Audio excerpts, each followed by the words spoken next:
In a small, forgotten town, where people carried more worries than dreams, the weight of debt pressed on nearly every household.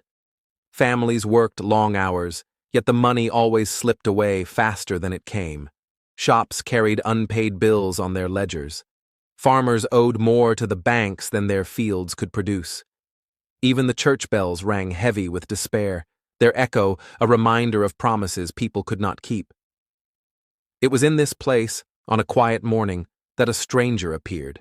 No one knew where he came from, and no one had seen him before. He was not dressed like a rich man, nor did he carry the air of authority. He simply walked through the streets as if searching for something hidden in plain sight. Children watched from windows, elders observed from porches, and whispers soon spread that someone unusual had entered their weary town.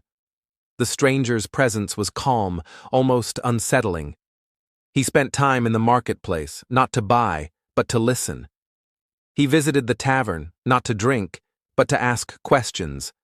What he seemed to seek was not entertainment or trade, but stories.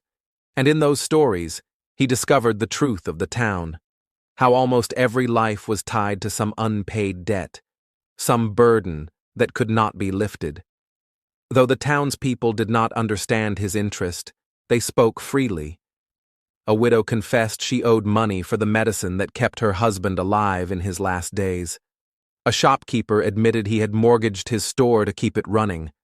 A farmer quietly revealed that his land was at risk of being taken away. And still, the stranger only listened. Days passed and curiosity turned into suspicion. Some believed he was a spy for the banks, come to measure how much could be taken. Others thought he was a fool with too much time. Yet there was something about his silence, his steady presence, that made it difficult to turn him away. Then, one morning, the townspeople awoke to whispers, even stranger than his arrival. At the bank, ledgers showed accounts marked as settled. At the general store, debts crossed out in ink. One by one, families discovered their burdens had vanished overnight. No explanation was given, only the quiet shock of freedom. The stranger did not claim credit. He did not stand before the crowd and announce what he had done. Instead, he continued walking the streets, watching the relief spread across faces that had long forgotten how to smile. But as with all things unexpected, the question began to grow louder than the joy. Who was this man? And why had he come here? The answer would not reveal itself quickly. For while the town had been given a gift beyond measure, they now faced a new mystery, one that would change not just their debts, but the way they looked at generosity itself. And so, while the townspeople celebrated their sudden freedom, the story of the stranger was only just beginning. The news of vanished debts spread like wildfire. Families that once whispered in shame now laughed openly in the streets. Farmers who had prepared to surrender their land returned to their fields with hope renewed. The tavern filled with voices again, not of despair, but of celebration. For the first time in years, the town felt alive. Yet, beneath the joy, suspicion lingered. Who could have done such a thing? The bank officials denied involvement, their ledgers too clearly adjusted by unseen hands. The shopkeepers swore they had not forgiven the debts themselves. Even the mayor, who had once spoken of reform, admitted he had neither the money nor the will to erase such burdens. All eyes turned toward the stranger. His timing was too perfect, his silence too heavy. But whenever he was approached, he gave no answers. He spent his days as before, listening, watching, and walking the same streets. The more people pressed him, the more he seemed to retreat into quiet observation. Some began to resent him for it. Why would a man do such a thing and not claim it? They asked. What is he hiding? What does he want from us? Others defended him, believing that perhaps he wanted no recognition, that true kindness came without reward. The town grew divided, half grateful, half suspicious. Rumors spread. Some said he was a rich man in disguise, testing the people's character.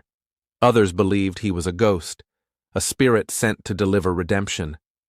A few whispered that he was running from something, hiding under the mask of generosity. No story could be proven, yet each added to the unease that accompanied the relief. The stranger himself remained unchanged. He offered no explanations, nor did he deny anything. Instead, he began to visit the poorest corners of the town, the broken homes, the abandoned barns, the forgotten families. Wherever he went, hope seemed to follow, though no one knew why. But not everyone welcomed him. A group of men, once powerful because of the debts owed to them, found themselves ruined. They had lent money, expected repayment with interest, and built their pride on the struggles of others. With the debts erased, they lost not only wealth but control. And in their anger, they began to plot. To them, the stranger was not a savior, but a threat. His actions had undone years of dominance in a single night. They whispered of teaching him a lesson, of exposing him for whatever he truly was. And as the town celebrated its freedom, these men carried bitterness in their hearts, sharpening it like a blade. The peace that had returned so suddenly was now fragile. Gratitude battled suspicion. Hope clashed with resentment. And at the center of it all stood the silent figure of the stranger, calm, mysterious, and unshaken. But the men who had lost their power were not patient. They prepared to confront him, determined to uncover his secret, even if it meant tearing apart the fragile joy of the town. The stranger had given freely. Yet now, the true test of his presence was about to begin. The men who had lost their power gathered one evening in the square. Torches lit their angry faces as the town watched in uneasy silence. They called out the stranger, demanding answers, demanding to know why he had interfered in their affairs. The stranger stepped forward. His clothes were simple, his eyes steady, his presence calm. For the first time since his arrival, he spoke. His voice was neither loud nor harsh, but it carried with a weight that silenced even the bitterest of his critics. He told them he was once like them, a man crushed by debt, abandoned by those who could have helped, and left to wander in shame. Years earlier, he had fled his own village, leaving behind family and friends because he could not repay what he owed. His life had been broken by the cruelty of debt collectors, and he had sworn that if he ever found a way to stop such suffering, he would. Over the years, fortune had come to him in unexpected ways. He worked across distant lands, saving every coin, and eventually built wealth beyond what he could spend. But instead of living in luxury, he chose a different purpose. He returned to towns like the one that once abandoned him, erasing the chains of debt that destroyed lives, giving people the chance he never had. As he spoke, silence fell over the square. The people who had celebrated without knowing the reason now listened with tears in their eyes. They understood. His silence had not been pride, but pain. His generosity was born not of power, but of loss. The men who opposed him found no strength in their anger. For what argument could stand against a man who had turned his own suffering into salvation for others? Some lowered their heads in shame, others walked away without a word. The stranger, having spoken his truth, prepared to leave the town. He told them he was only passing through, that their freedom was not his gift to control, but theirs to protect. He urged them to treat each other with kindness, to build a community where no one would again be broken by debt. When dawn came, the stranger was gone. No one saw him depart, but they felt his absence like the fading of a guiding star. In his place, the plaque of memory remained, not carved in stone, but etched in the hearts of the people. Years later, children who had grown up debt-free spoke of him with reverence. They called him a hero, though he never claimed the title.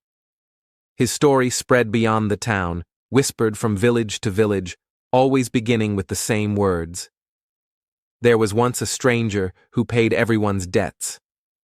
And though his true name was never known, his legacy lived on, not in wealth, not in recognition, but in the lives he had restored. The man who had once been broken by debt had become the symbol of freedom. His silence, his kindness, and his sacrifice became a legend that no one could erase. The story ends, but the lesson remains. Greatness is not measured by what you keep, but by what you give away.